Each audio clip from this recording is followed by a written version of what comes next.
You ever get that feeling, like something's trying to tell you something from deep down? Maybe it's a dream that just won't quit, or like a mood that's stuck on repeat. Or maybe you're just curious about what's going on beneath the surface. Well, that's kind of what we're going to dive into right now. Right on. We're talking about active imagination, and it's a way to understand those inner signals, without getting lost in a bunch of complicated theories. So unpack what active imagination really is and how it works. So what is active imagination? It's like consciously tuning into those feelings and those images. Right. Not just random daydreaming, though. No, not just daydreaming. This is like targeted, intentional. Exactly. This is Carl Jung's, his idea. Yeah, Carl Jung, the psychologist. Right. And it's about building a connection, a bridge. A bridge to your unconscious. Okay, so why should anyone care about this? What's in it for our listeners? Well, imagine, finally understanding where your emotions are coming from, or tapping into your own wisdom, like a wellspring of creativity. And, it can help with healing, moving towards wholeness. Like becoming a more complete person? Yeah, Jung called it individuation. And you know what else? It can help you stop projecting your own stuff onto other people. So clearer relationships, we're talking about finding real meaning here. So let's unpack this idea of our inner landscape. Jung had this model of the psyche, right? Yeah, he did. And it's really helpful for understanding this whole active imagination thing. Okay, break it down for us. All right, so picture this. Different layers. First, you have the ego. It's the conscious I, like the part of you that's aware right now. Okay, like the me that's going through the day. Exactly, the me that's listening, thinking. But there's more. Underneath that conscious me, there's this vast territory, Jung called the unconscious. And it's not just one big blob, right? Structured with different levels. So first, you have the personal unconscious. Think of it as your own personal storage space, filled with forgotten memories. Childhood stuff. Yeah. Repressed experiences, things you've pushed down, even aspects of your personality you haven't fully dealt with. Oh, those are lurking down there too. Oh, yeah. And sometimes these things cluster together and form what Jung called complexes. They're like emotionally charged knots, thoughts and feelings, even behaviors. And they can really mess with you without you realizing it. Oh, so they're kind of running the show behind the scenes. In a way, yeah. They can drive those actions and reactions you can't quite explain. Like ever have that feeling of self-doubt that just pops up, even when things are going well. Yeah, more often than I'd like to admit. Right. That could be a complex, hanging out in your personal unconscious. Wow, okay, so that's the personal unconscious. That's the personal. But then it goes deeper. There's this universal layer that Jung called the collective unconscious. This is a shared space. Shared, like between all of us. All of humanity across time and cultures. And in this space, you find these inherited structures he called archetypes. Archetypes. Okay. Yeah, they're like fundamental patterns. The hero's journey, the mother figure, the wise old man. These archetypes show up in myths, dreams, stories, across all cultures. It's like a collective operating system for our psyches. So it's not something we learn, it's just part of being human. That's the idea. Now, normally, our ego, that conscious part of us, operates pretty separately from these deeper layers. We get glimpses, Like in dreams. Yeah, in dreams. Or through those projections where we see our own unconscious stuff in other people. But active imagination, this is the cool part. It lets you intentionally connect with these hidden parts of yourself. Now, this is where we got to make a distinction. Active imagination, it's not just daydreaming. I was just going to say, when I first heard about it, I thought, oh, I do that all the time. But it's more than that, right? Way more. Regular daydreaming, that's passive imagination.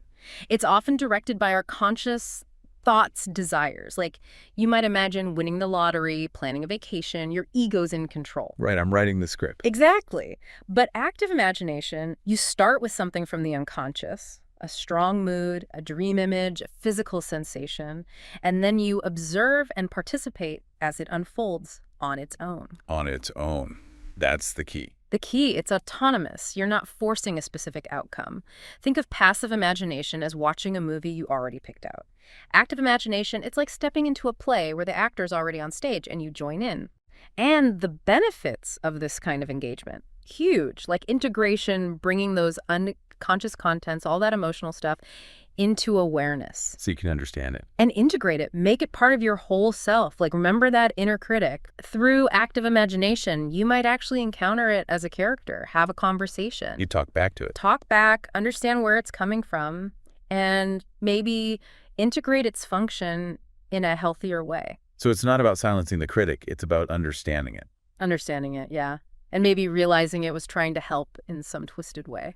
Okay, that's fascinating. Yeah. And what about that idea of accessing inner wisdom and creativity? I love that the unconscious isn't just a problem bin. It's also a source of inspiration. Absolutely. Jung believed that the self, that's the archetype of wholeness, often speaks to us through these encounters, offers wisdom, inspiration. Things our rational, everyday mind misses. You might connect with a figure embodying wisdom, or find a symbol that unlocks a creative block. So it's about listening to those deeper messages. Exactly. And then there's healing and transformation. Remember those shadow aspects, the parts we reject. The stuff we hide from. Yeah. Well, through active imagination, you engage with them symbolically. In this safe space of your mind. Exactly. So you can process the emotions, the experiences. It's not about reliving trauma, but encountering it on a different level. Through metaphor, imagery, it can lead to real shifts in perspective. It sounds like a powerful way to heal old wounds. It can be. And this all comes back to individuation, becoming a more complete, authentic individual. And finally, there's that sense of finding personal meaning in a world where a lot of the old frameworks have faded for people. Yeah, the old stories aren't working for a lot of us anymore. Active imagination can help you discover your own inner mythology, your own symbolic language. So you create your own meaning. Your own meaning from within.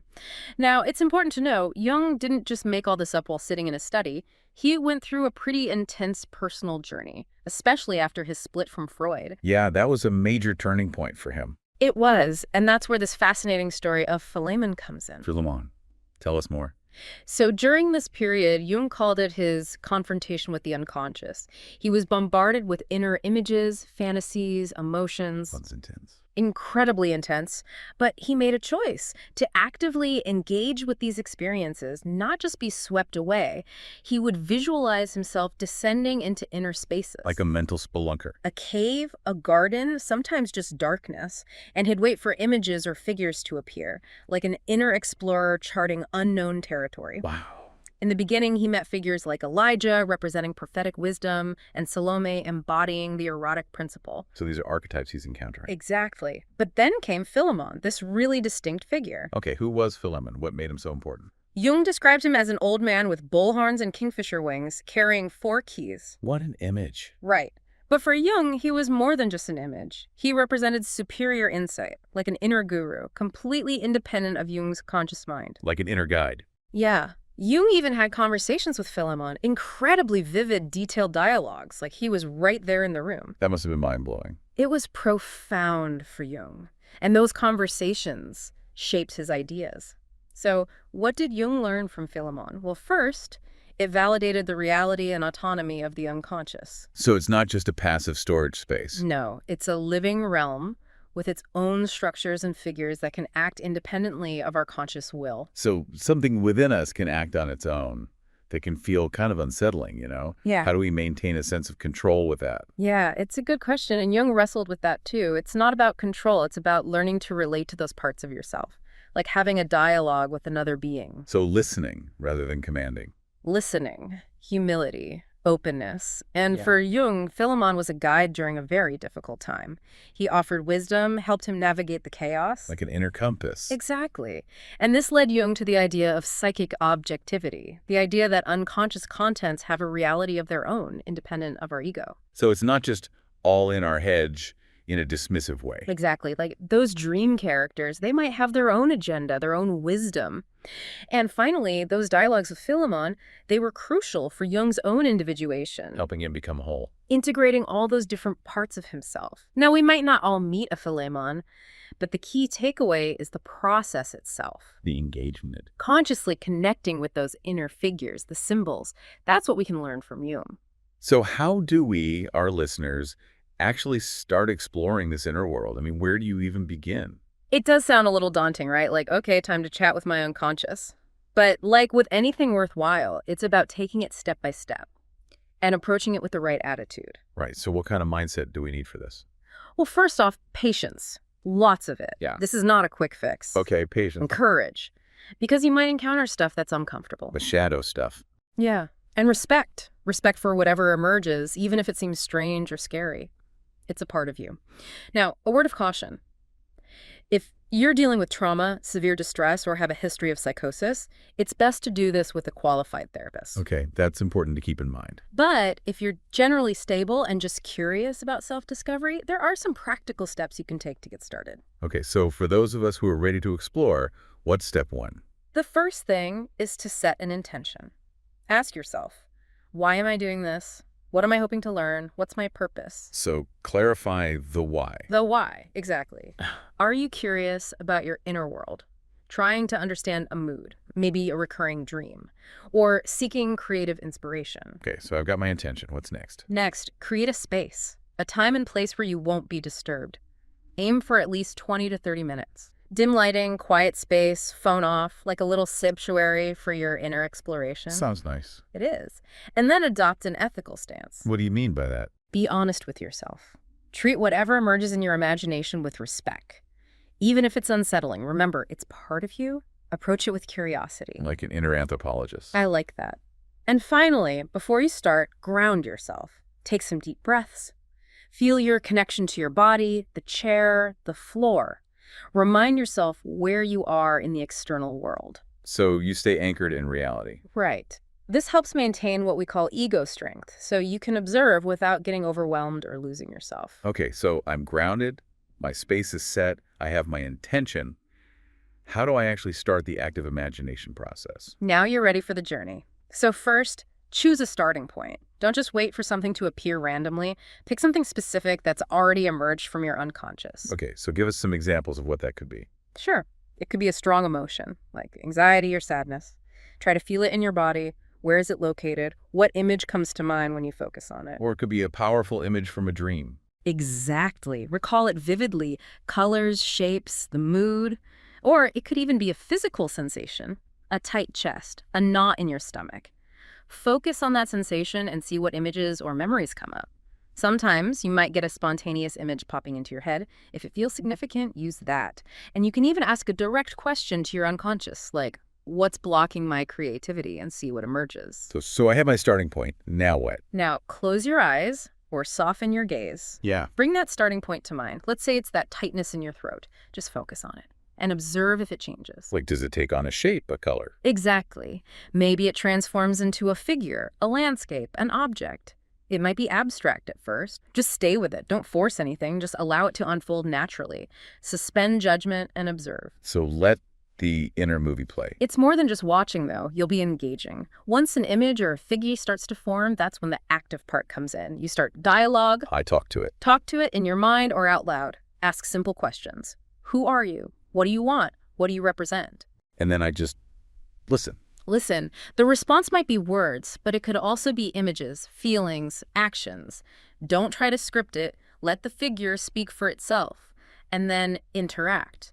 You might want to move, offer something, react emotionally. Let it flow naturally, like an improv scene. Remember, you're participating but not controlling. And pay attention to the emotions, yours and those of the figure.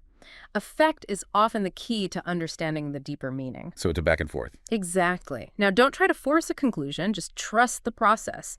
You might have a brief exchange, a longer dialogue, a journey.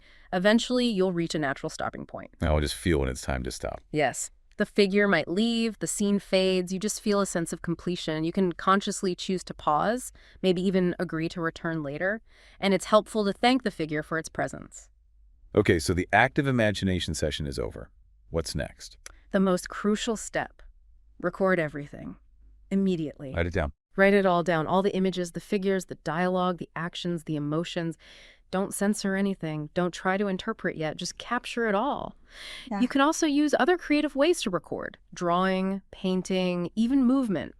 The main thing is to get it out in some tangible form right away. Okay, so I've recorded everything. What then? Now, step away for a bit. Give yourself some distance, maybe a few hours or a day. This lets you come back with fresh eyes. When you return, start reflecting. What themes emerge? How did you feel during the experience, and how do you feel now? Do you see connections to your life, your past, your dreams? What might those figures and symbols represent for you personally? And here's the key.